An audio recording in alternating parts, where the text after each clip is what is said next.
चंचूला देवी के हाथ से कलश गिर गया। किसी दिन चंचूला देवी का जल अच्छे से चले जाता है, बाकी के दिन चंचूला देवी का हाथ का वो जल अपने आप गिर जाता है, वो कलश भूमि पर गिर जाता है।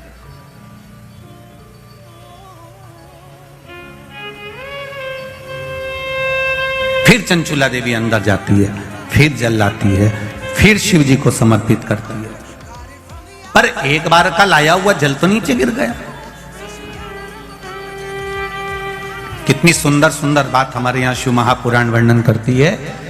मांग में माता सिंदूर भर रही हैं, मांग में सिंदूरा भरा जा रहा है, मांग में कंकु भरा जा रहा है, मांग में सिंदूर भरा जा रहा है, और वो सिंदूर नाक पर गिरता है। वो सिंदूर नासिका पर गिर गया तो कहते हैं कि कोई काल आने वाला था पति के ऊपर, वो काल टल गया और नाक पर सिंदूर आया तो नारी का सौभाग्य और अखंड हो गया, ये शास्त्र कहता। और सिंदूर भरते समय वही सिंदूर अगर भूमि पर गिर गया तो अब देखिए जरा, देवी भागवत को उठाकर पढ़िएगा, वो सिंदूर जो मांग में भरा जा रहा है और नाक पर गिर गया तो शुभ होगा, पति की उम्र बढ़ाएगा, घर में बच्चों का विवाह होने वाला होगा, कोई अच्छी सूचना आने वाली होगी। मांग में भरने वाला सिंदूर नाक पर आकर गिरता है तो कोई सूचना अच्छी मिलने वाली होती है, कोई बंधन कटने वाला होता है, कुछ अच्छा हमारे परिवार में होने वाला होता है, पति की उम्र बढ़ने वाली होती है, कोई रोग आने वाला था वो कट रहा होता है। और वही सिंदूर अगर भूमि पर मांग में भरते समय गिर जाता है तो समझ लो कि कुछ ना कुछ ऐसा काम होने वाला है कि मेरी आंख में आंसू आएंगे, वो निश्चित है, वो निश्चित है। चाहे वो किसी प्रॉपर्टी के चक्कर में हो, परिवार के चक्कर में हो, नातों के चक्कर में हो, पुत्रों के चक्कर में हो, बेटियों के चक्कर में हो, पति के चक्कर में हो, रिश्तेदारों के चक्कर में हो, कुटुंब माय का ससुराल के चक्कर में हो, पर निश्चित है कि नेत्र में जल जरूर आएगा, ये निश्चित था। क्योंकि भूमि पर वो सिंदूर अगर नाक पर गिरा है तो शुभ है, पर वही सिंदूर अगर भूमि पर गिरा है तो वो अशुभ है।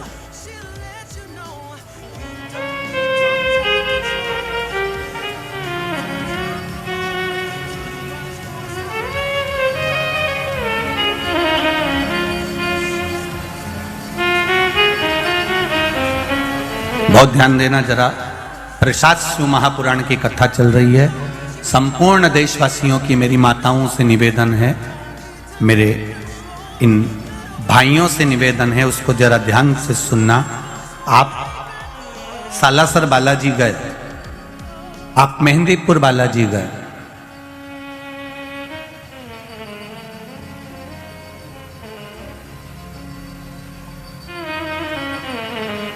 आप पावागढ़ की माता पर गए, आप किसी देवी मंदिर में दर्शन करने के लिए गए,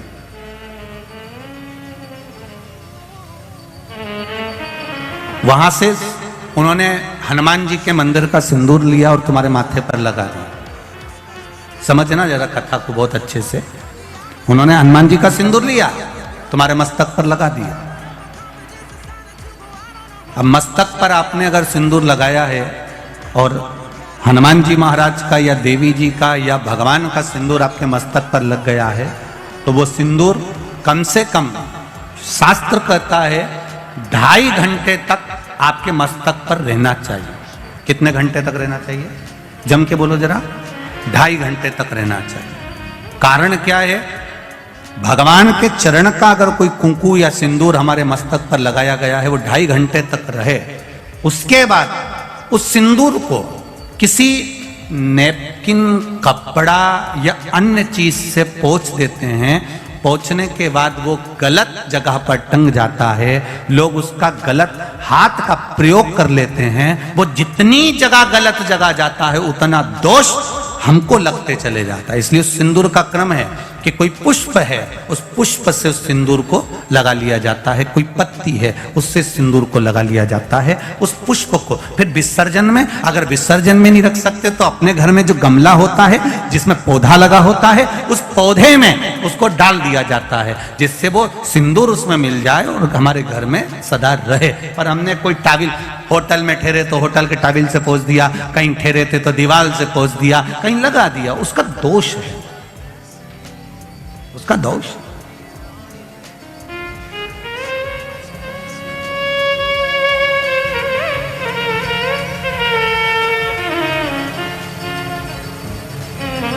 कितना सुंदर बात कहा गया है।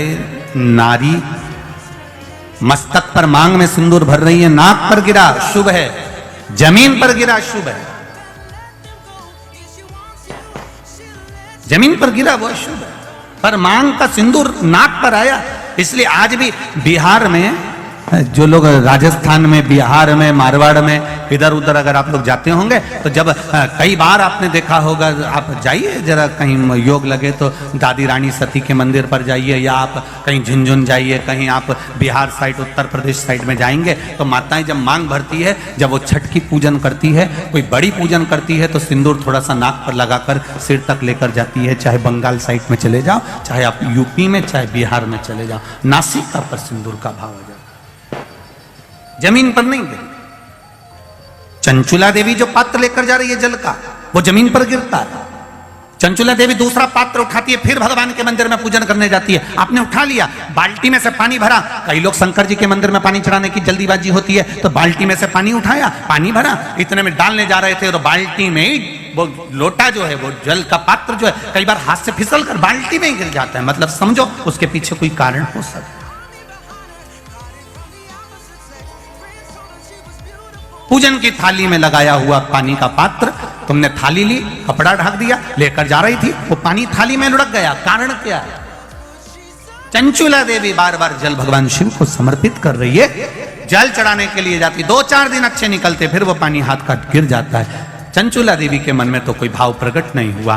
पूजन कर कर कर कर कर कर थक गई चंचुला देवी, पर महादेव प्रकट नहीं हुए। महादेव ने ये नहीं कहा कि मैं तुम्हारे पति के लिए पार्वती जी के साथ में जोड़ा बांधकर बैठ जाता हूं और तुम्हारे जजमान पद में ग्रहण करता हूं। ये शंकर भगवान नहीं बोले चंचुला देवी से, एक बार भी नहीं बोले, शब्द ही नहीं बोले।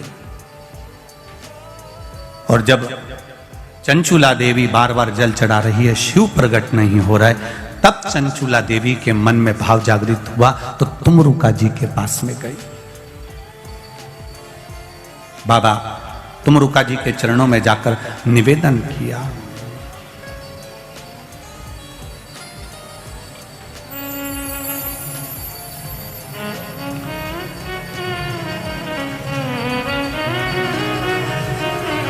तुमरुका जी से जाकर निवेदन कर, महाराज कह देना डमरू वाले से, तेरे द्वार पुजारी आया है। कह देना डमरू वाले से, तेरे द्वार पुजारी आया है। कह देना डमरू वाले से, तेरे द्वार पुजारी आया है। कह देना सब गाइए, तेरे द्वार पुजारी आया है। तेरे द्वार पुजारी आया है, तेरे द्वार पुजारी आया है। तेरे द्वार पुजारी आया है, तेरे द्वार पुजारी आया है। कह देना डमरू वाले से, तेरे द्वार पुजारी आया है। कह देना डमरू वाले से, तेरे द्वार पुजारी आया है।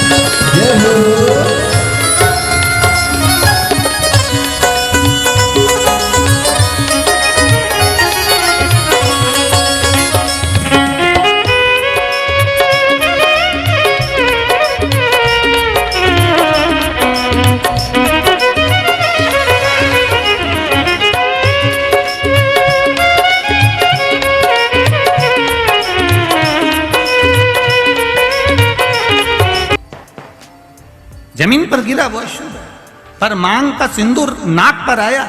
इसलिए आज भी बिहार में, जो लोग राजस्थान में, बिहार में, मारवाड़ में, इधर उधर अगर आप लोग जाते होंगे तो जब कई बार आपने देखा होगा, आप जाइए जरा कहीं योग लगे तो दादी रानी सती के मंदिर पर जाइए, या आप कहीं झुंझुन जाइए, कहीं आप बिहार साइड, उत्तर प्रदेश साइड में जाएंगे तो माताएं जब मांग भरती है, जब वो छठ की पूजन करती है, कोई बड़ी पूजन करती है, तो सिंदूर थोड़ा सा नाक पर लगाकर सिर तक लेकर जाती है। चाहे बंगाल साइड में चले जाओ, चाहे आप यूपी में, चाहे बिहार में चले जाओ, नासिका पर सिंदूर का भाव आ जाए, जमीन पर नहीं गिरे। चंचुला देवी जो पात्र लेकर जा रही है जल का, वो जमीन पर गिरता है।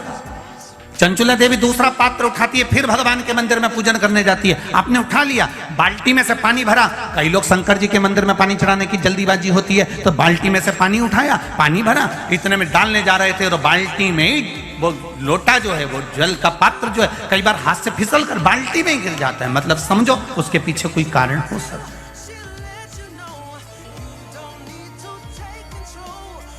पूजन की थाली में लगाया हुआ पानी का पात्र, तुमने थाली ली, कपड़ा ढक दिया, लेकर जा रही थी, वो पानी थाली में लुढ़क गया। कारण क्या है? चंचुला देवी बार बार जल भगवान शिव को समर्पित कर रही है, जल चढ़ाने के लिए जाती, 2-4 दिन अच्छे निकलते, फिर वो पानी हाथ का गिर जाता है। चंचुला देवी के मन में तो कोई भाव प्रकट नहीं हुआ। पूजन कर कर कर कर कर कर थक गई चंचुला देवी, पर महादेव प्रकट नहीं हुए। महादेव ने ये नहीं कहा कि मैं तुम्हारे पति के लिए पार्वती जी के साथ में जोड़ा बांधकर बैठ जाता हूं और तुम्हारा जजमान पद मैं ग्रहण करता हूं। ये शंकर भगवान नहीं बोले चंचुला देवी से, एक बार भी नहीं बोला, शब्द ही नहीं बोले। और जब चंचुला देवी बार बार जल चढ़ा रही है, शिव प्रकट नहीं हो रहा है, तब चंचुला देवी के मन में भाव जागृत हुआ, तो तुमरुका जी के पास में गई। बाबा तुमरुका जी के चरणों में जाकर निवेदन किया,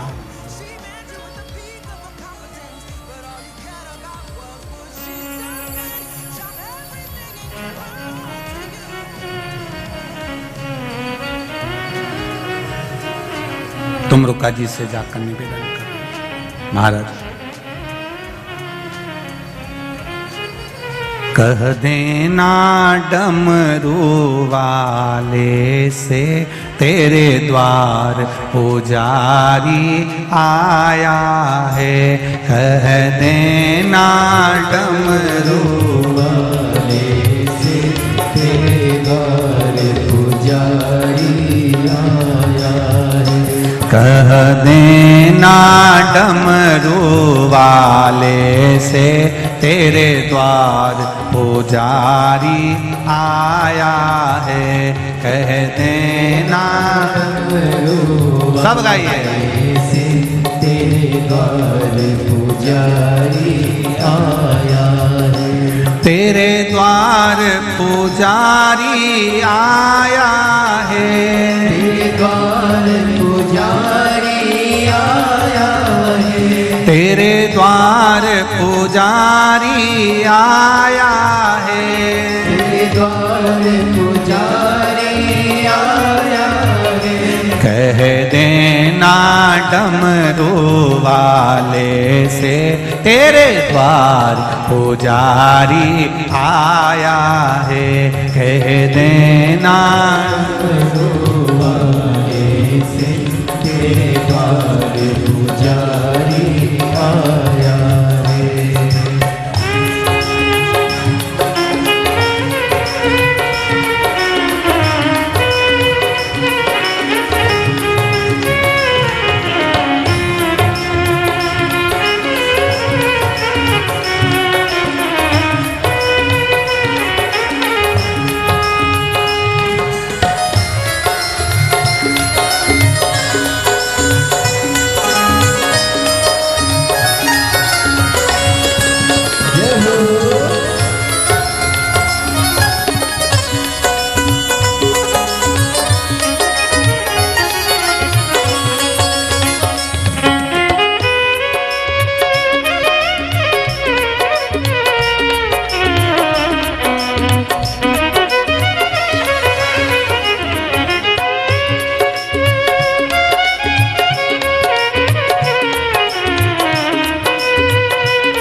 ना थाली है ना लोटा है, ना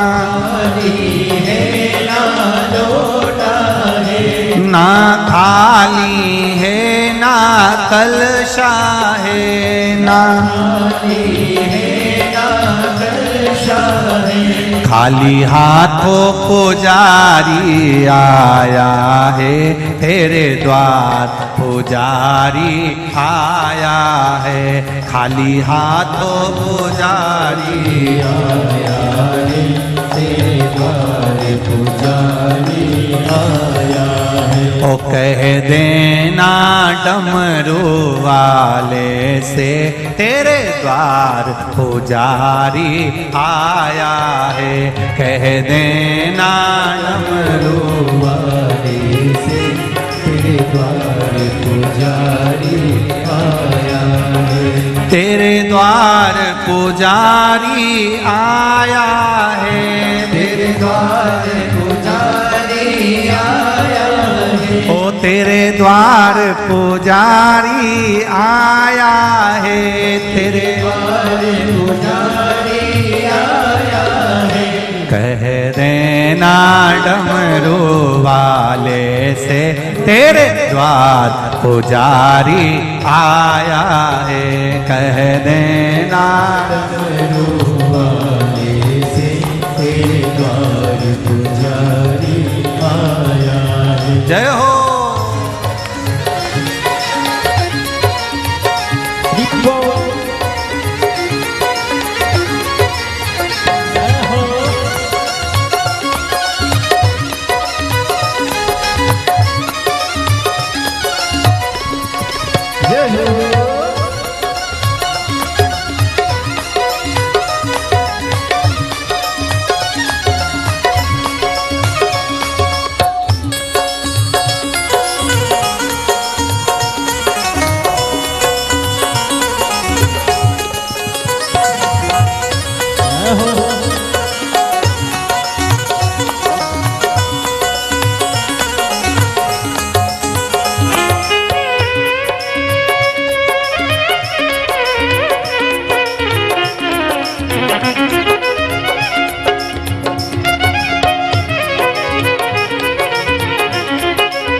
ना रोली है ना मौली है, ना रोली है ना मौली है, ना रोली है ना मौली है, ना रोली है ना मौली है, बस मन की माला लाया है तेरे द्वार पुजारी आया है, बस मन की माला लाया है तेरे द्वार पुजारी आया है, बस मन की माला लाया है तेरे द्वार पुजारी आया है, बस मन की माला लाया है तेरे द्वार पुजारी आया है, कह देना डमरू वाले से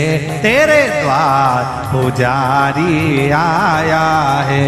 कह देना डमरू वाले से तेरे द्वार पुजारी आया है। तेरे द्वार पुजारी आया है। द्वार पुजारी आया है। तेरे द्वार पुजारी आया है। द्वार पुजारी पीछे वाले भी कह देना डमरू वाले से तेरे द्वार पुजारी आया है। कह देना डमरू वाले से तेरे द्वार पुजारी आया है। जय हो।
ना लड्डू है ना पेड़ा है, ना लड्डू है ना पेड़ा है, ना लाडू है ना पेड़ा है, ना लाडू है ना पेड़ा है। बस भाव का जल ही लाया है, तेरे द्वार पुजारी आया है।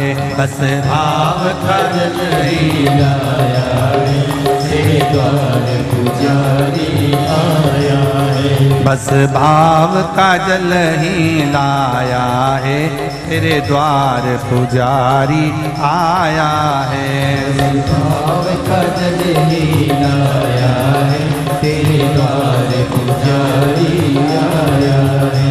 तेरे द्वार पुजारी आया है, तेरे द्वार पुजारी आया है, तेरे द्वार पुजारी आया है। तेरे द्वार पुजारी आया है। कह देना डमरू वाले से तेरे द्वार पुजारी आया है। कह देना डमरू वाले से तेरे द्वार पुजारी आया है।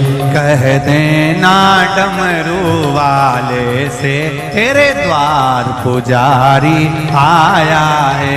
कह देना डमरू वाले से तेरे द्वार पुजारी आया है। नंगे पैर वो चल के आया है, मेरे वो चल के आया है, नंगे पैर वो चल के आया है। मेरे वो चल के आया है। बड़ी दूर से चल के आया है, बड़ी दूर से चल के आया है, बड़ी दूर से चल के आया है। बड़ी दूर से चल के आया है।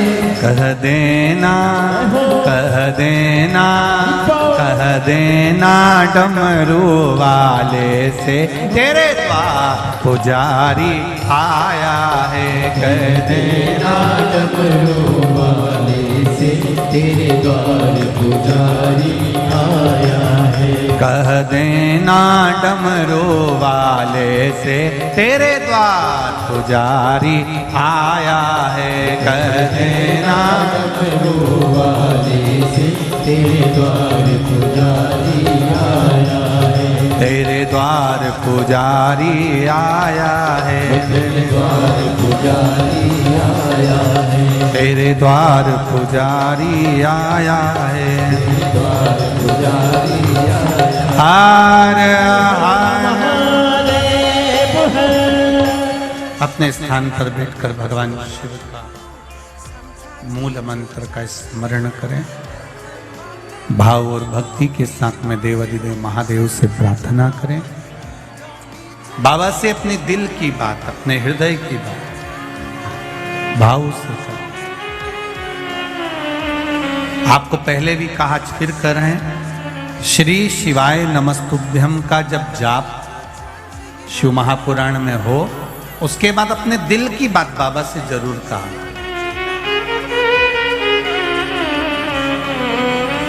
श्री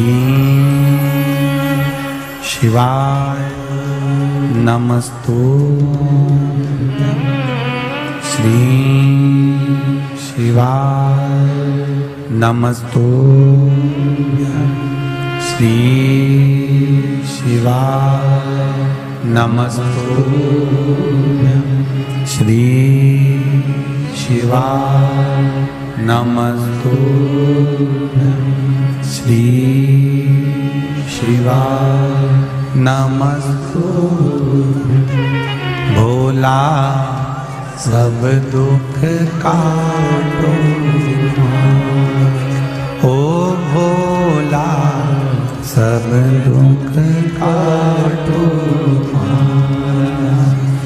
शिव शंकर जपो तेरी माला, भोले बाबा जपो तेरी माला। भोला सब दुख काटो मारा, ओ भोला सब दुख काटो मारा। भगवान शिव की कथा कर रहे हैं। चंचुला देवी तुमरुका जी के पास में पहुंच गई। अब तुमरुका जी ने पूछा, चंचुला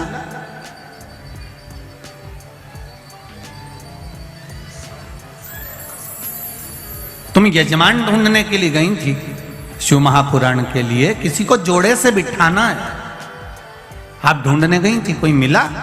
चंचुला देवी कहती हैं, मैंने पार्वती जी से पूछकर शिव जी की आराधना करी, भगवान शंकर को जल चढ़ाया, शिव जी की पूजन करी, पर शंकर भगवान प्रसन्न ही नहीं होते, प्रकट ही नहीं होते। कारण क्या है? तुमरुका जी ने कहा, तुम्हारे पूजन करने से शंकर प्रसन्न नहीं हो रहे? नहीं हो रहा। कारण क्या है? पता नहीं।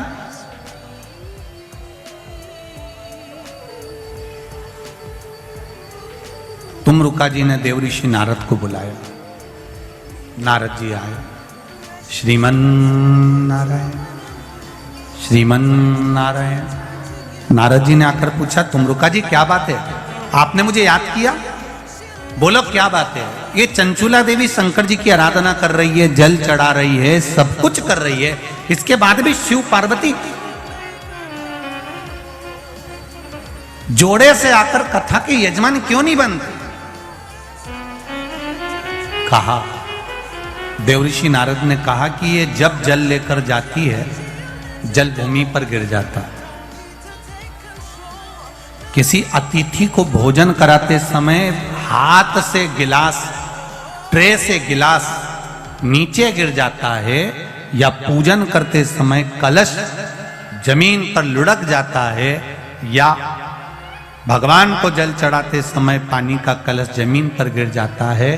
देवऋषि नारद पुराण में कहते हैं, उसका एक कारण होता है कि जो पूजन कर रहा है, जो भोजन करा रहा है या जो जल देने जा रहा है, उसके पूर्वज जरूर प्यासे हैं और उनको अन्न का भाग नहीं मिल रहा, इसलिए वो जल बार बार भूमि पर गिर रहा।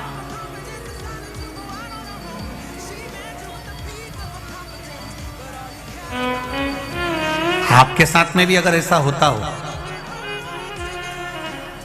आप मंदिर में जा रहे हो और पानी लुढ़क गया, कलश छूट गया, गिलास किसी को पानी का दे रहे थे छूट गया, समझना हमारे पूर्वज, हमारे पितर, हमारे कुलदेव, हमारी कुलदेवी, हमारा स्मरण, कोई प्यासा है, कोई भूखा है, वो हमसे कुछ मांग रहा है, इसलिए हम उसको तो प्रसन्न नहीं कर पा रहे और दूसरे को प्रसन्न करने में लगे।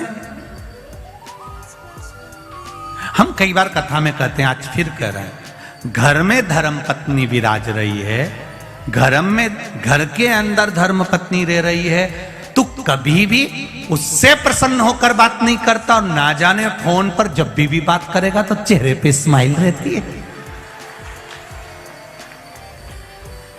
बोलो, जितने लोग बैठे हैं जरा ध्यान से बोलना, और जितने लोग कथा टीवी पर सुन रहे हैं, आप घर के व्यक्ति को प्रसन्न नहीं कर पा रहे और दुनिया को प्रसन्न कर लिया तो उसका फल मिल जाएगा। पितृ घर के दुखी, देव घर के दुखी, कुलदेव घर के दुखी, और आप दुनिया को जल दे रहे, उसका लाभ क्या? तो कहा इसका कोई कारण तो जरूर है, इसका कोई तत्व तो जरूर है, इसलिए मेरे शायद ये जल जो है प्रसन्न नहीं हो रहा है। उसका कारण क्या हो सकता है? तो कहा इसीलिए प्रसन्न नहीं।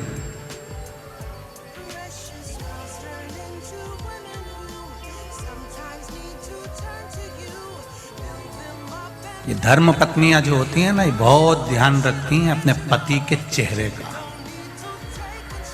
ये केवल करवा चौथ पे चेहरा नहीं देखती है। तो इस अंदाजे में मत रहना कि करवा चौथ पे अकेले वह चलनी में मुंह देख लिया। ये वो करवा चौथ पे जो मुंह देखती हैं, उस स्माइल को बाकी के दिन की स्माइल से मैच करती रहती है पूरे साल।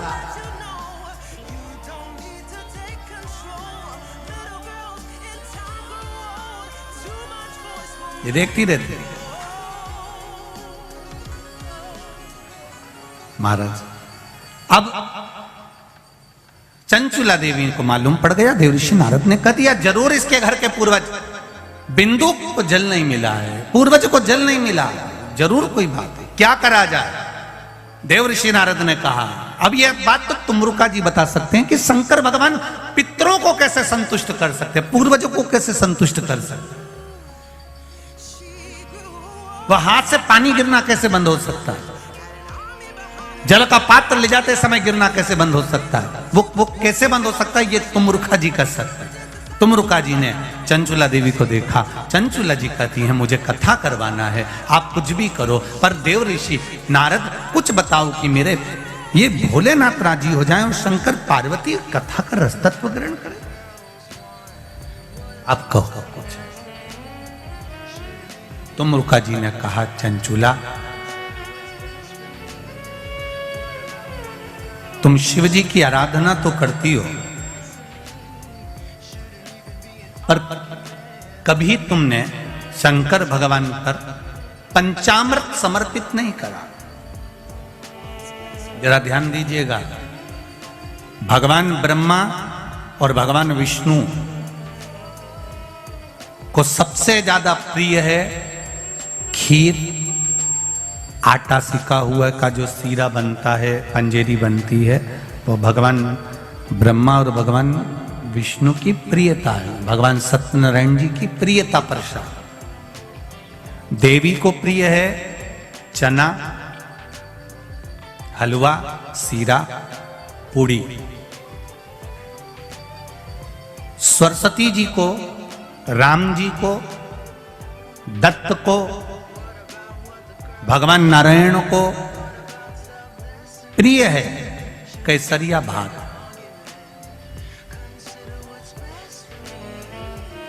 पर 33 कोटि देवी देवताओं में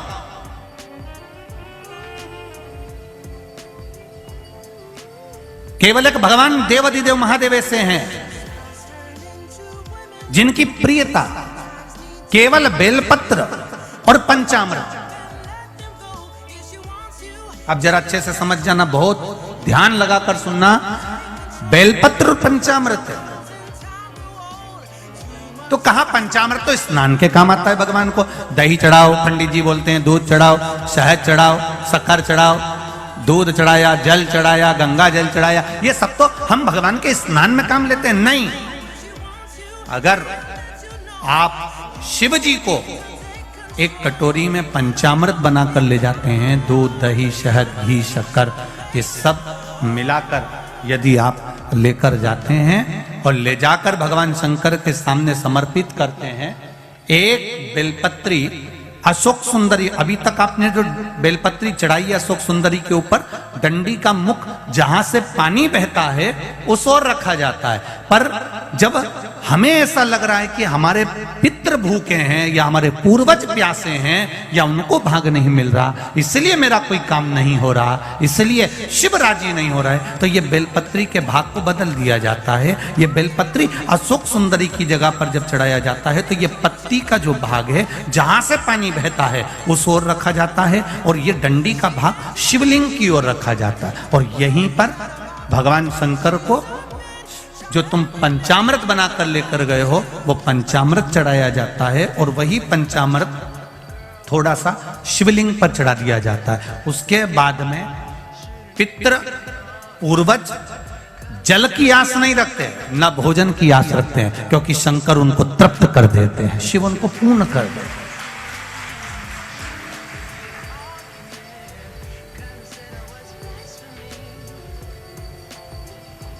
एक अंतर आप थोड़ा सा ध्यान लगाइएगा, दूध, दही, शहद, घी, शक्कर सब मिलाकर कटोरी बनाकर फ्रिज में रख दो या फ्रिज के ऊपर रख दो या रसोई घर में रख दो। दूध, दही, शहद, शक्कर मिलाकर पंचामृत मिलाकर वही पंचामृत शंकर जी के सामने ले जाओ, वही पंचामृत सत्यनारायण भगवान के सामने ले जाओ, वही पंचामृत भगवान की पूजन में ले जाओ। जो फ्रिज में रखा है उसको खाकर देखना और जो भगवान के सामने तुमने समर्पित करा है उसको खाकर देखना, दोनों में अंतर हो जाएगा, दोनों का स्वाद बदल, दोनों का स्वाद बदल, दोनों में अंतर है। आप उसको खाकर देखिए, उसमें अंतर मिलेगा आपको।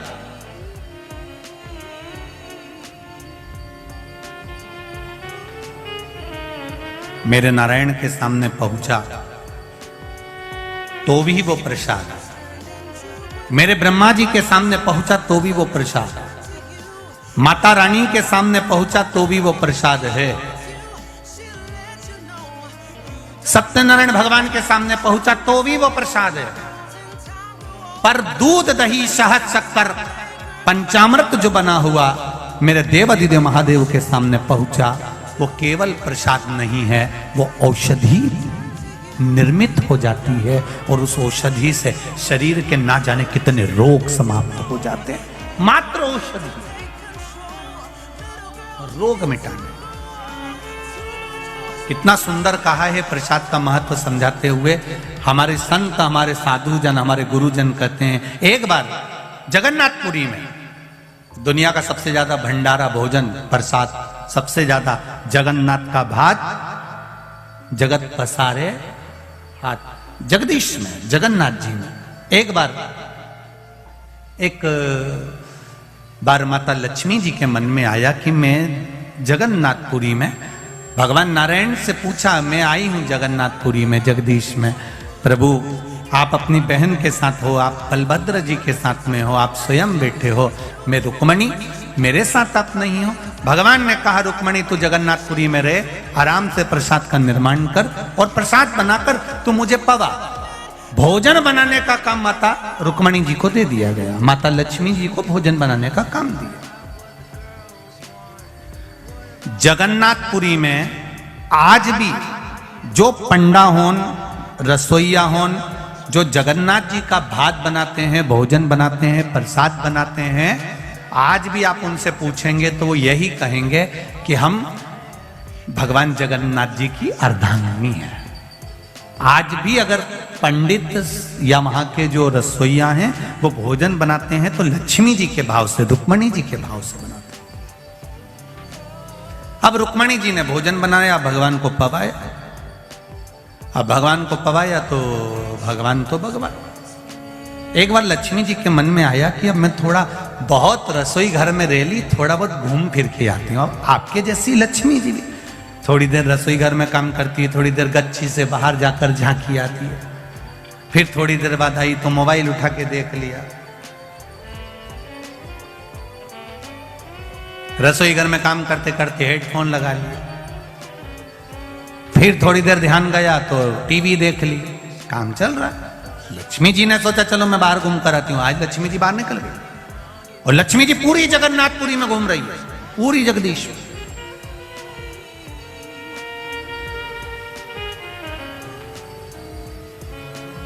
सुबह का समय था। लक्ष्मी जी ने कहा आज मैं ब्रह्म मुहूर्त में जाकर देखती हूं कि किसके द्वार सजे हैं भगवान जगदीश के लिए, किसकी यहां प्रसन्नता हो रही है भगवान जगन्नाथ जी के लिए, कौन आदर कर रहा है, जरा मैं जाकर देखती हूं।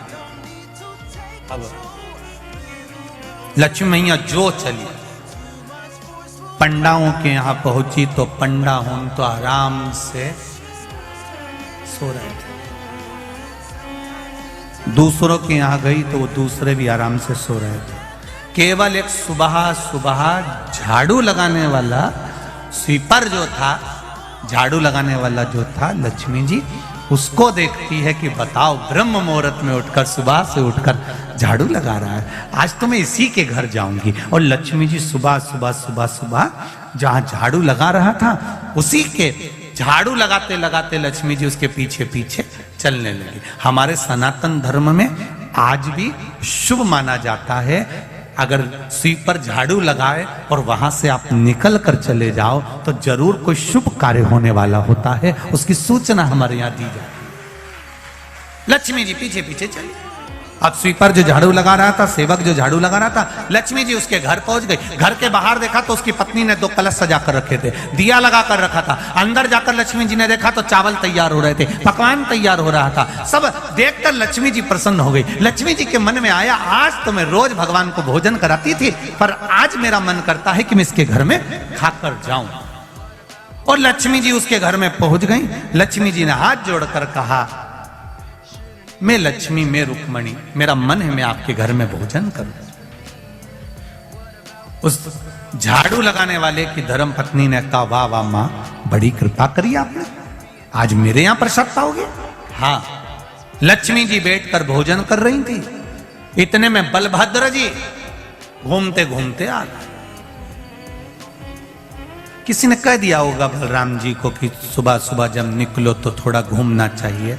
कहते हैं लोग, ऐसा नहीं कि नहीं कहते, हमसे भी कहते हैं थोड़ा घूमा करो महाराज, जाड़े हो रहे। हम भी प्रयास करते हैं कि सुबह सुबह घूमें। हमने कई बार प्रयास कर कर देखा, हम जब भी घूमने निकलते कोई गाड़ी वाला आकर हमको वापिस छोड़ जाता है। उनको लगता महाराज पैदल चल रहा है तो वापिस। मन हमारा भी करता है कि हम भी सुबह सुबह घूमें। अब बलभद्र जी प्रातः के समय पर घूमने निकले, कोई ने कह दिया होगा भ्रमण करना चाहिए। बलभद्र जी भ्रमण करते करते उसी झाड़ू लगाने वाले के पास सामने पहुंच गए। उन्होंने जो झांक कर देखा, रुक्मणी जी लक्ष्मी जी तो उसके घर में भोजन कर रही। अब तो बलभद्र जी को क्रोध आ गया। बलराम जी ने सोचा इतने बड़े घराने की बहू, मेरे कृष्ण की धर्म पत्नी, द्वारका के राजा की पत्नी, और भोजन कर रही है, वो भी वहां। बलभद्र जी को क्रोध आ गया, वापिस आ गए। रुक्मणी जी अंदर गई, भोजन बना के लाई। ले आओ जगन्नाथ, पाओ जगन्नाथ। सबसे पहले थाली बलभद्र जी की लगी। बलभद्र जी ने कहा मेरा पेट भरा है, मुझे नहीं खाना।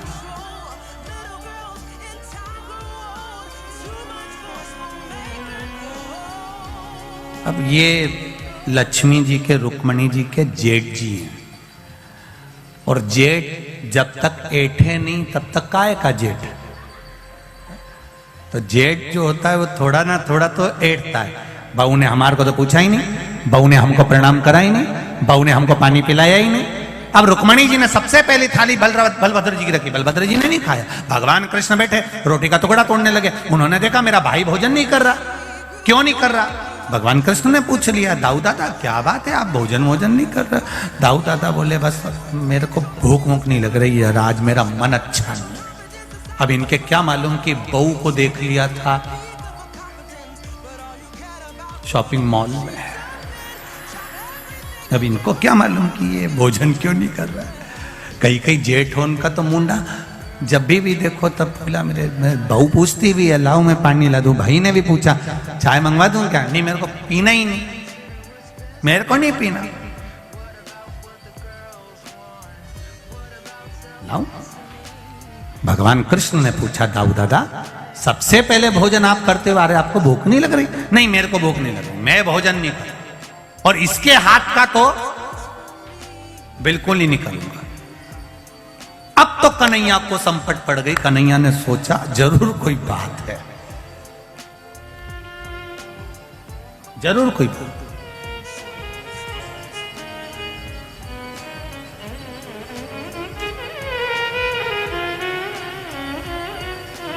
कन्हैया ने पूछा दाऊ दादा तुमको मेरी सौगंध है, तुम बताओ आखिर बात क्या है। अरे कन्हैया इतने बड़े यदुकुल की बहू, इतने बड़े कुल की बहू वहां पहुंच गई भोजन करने के लिए, बताओ यहां कोई कमी थी क्या।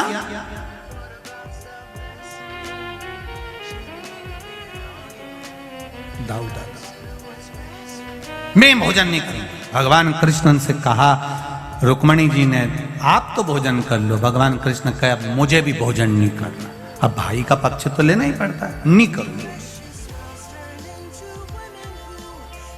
रुक्मणी जी ने कहा ठीक है करो, दोनों की थाली उठा के साइड में धर ले। ताऊ जी ने कन्हैया से कहा बताओ स्वारी तक नहीं बोल रही, एक बार कम से कम क्षमा तो मांगना चाहिए कि गलती हो गई। मैं तुम्हारे हाथ का भोजन नहीं करूंगा, दाऊ जी ने कहा। भगवान कृष्ण ने भी कह दिया ठीक है हम भी तुम्हारे साथ में। तो रुक्मणी जी बोली अब तुम भोजन ही नहीं करो तो फिर रहने से मतलब का, जाऊं। लक्ष्मी जी बोली जाऊं। अब इन दोनों ने ना तो हां बोला ना बोला, दोनों चुप हो गए। बहू भी समझदार थी, बहू को मालूम था अगर कोई चुप हो जाए तो समझ लो कि हाँ ही है। पहले के जमाने में तो ऐसे ही होता था, लड़की को लड़का दिखा दिया जाता था, फिर लड़की से पूछते थे तो बेचारी शर्मा जाती थी। अब वो क्या बोले, चुप चुप रहे तो समझ जा आए।